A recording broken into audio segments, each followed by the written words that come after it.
Now do you remember I promised in winter that our hearts would be lighter one day, and sooner than later the sky would be brighter. Thanks for showing us around this morning. Very much against the run of play in Melbourne these days. It's raining substantially. And what do you do with the water here? Oh, that's a good question, isn't it, Kelvin? The water here is actually made full use of. So the water that you see coming off the roof now goes into tanks. Some of them are underground and some of them are above ground. And then we pump that water back into the solar hot water system. And out of the solar hot water system we provide heating and we provide the normal hot water for the apartments.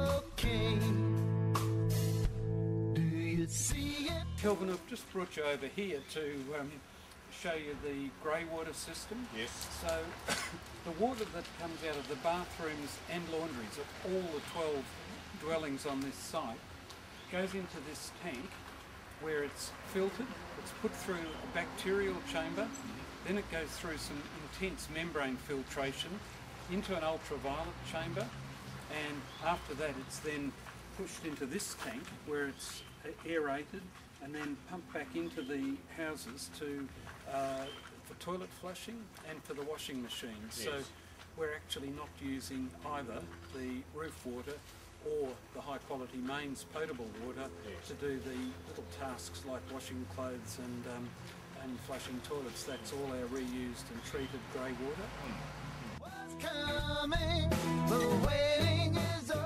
Just up above them and next to the roof light, the roof window, is the system of evacuated solar tubes. That's high efficiency. They're supposed to generate about 33% more efficient delivery of hot water than the old flat panels used to. Right, okay. And are there many of those around now, or they're in their infancy in terms of They're just arriving, they're hitting the market. Well, they're Australian technology, developed, I'd say, 12, even 15 years ago. Right. Now manufactured in China, sadly. Yes. But now coming onto the market here, yes. Right, so people who want them have got to import them. That's that right. how it It would works? have been great to see them being developed in our own country. Yes. Absolutely. I mean, Australia was really a world leader in solar technologies in the 1980s, and we seem to have dropped off the pace a lot over the course of the past decade or two. Wonder why. Yeah. And I suppose in that same spirit, I mean, we're very much looking forward to some of the newer technologies, and we would dearly love to see some of the Australian ones that are being conceived here going right through to production. I was disappointed about in the budget was that the government didn't seem to be doing the climate change thing seriously at all, and so when Peter Costello says we've been living beyond our means, but now we're no longer living beyond our means. When it comes to global warming, that's nonsense. We are living beyond our means, and all the scientists are saying to us that we've got to reduce our greenhouse gas emissions by 60% by the year 2050, but at the present rate we'll be increasing them by 27%. That's right, it's one of the interesting things where Australia, amongst other countries, now has its greatest electricity demand in terms of the summer peaks, and of course that's precisely when solar power sources are most useful. That's partly because our buildings have been so badly designed, and I think we're starting to turn that around and move into much better designed buildings. But poorly designed buildings, our creature comforts, which require us to be much cooler than we used to once require, mean that we now have a huge summer drawdown load.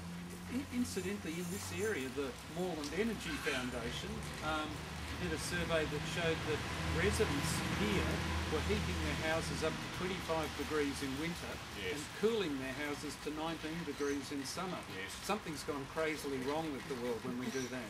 It has indeed, and I've now got a temperature gauge in the office. I think it's a Moreland Energy Foundation supplied temperature gauge, which I use to bring some science to bear to this. So if people say they're too hot or they're too cold, I say, well, look at the temperature, and I think you're right that people have sought to cool themselves excessively in summer and heat themselves excessively in winter.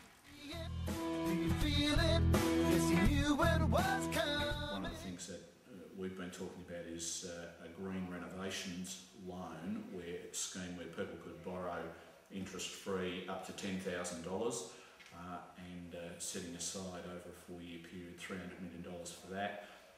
And with the green renovation loans you can do all sorts of things, and your example here shows us some of the many things that people can do, whether it's the solar hot water heating arrangements or the grey water or various energy efficiency arrangements. That there are all sorts of projects that people might be able to do using a green renovation loan and make a difference in their own home, make a difference for the environment, and also with their own electricity bills and water bills to be able to save money by doing that. I hear it now. I feel it now.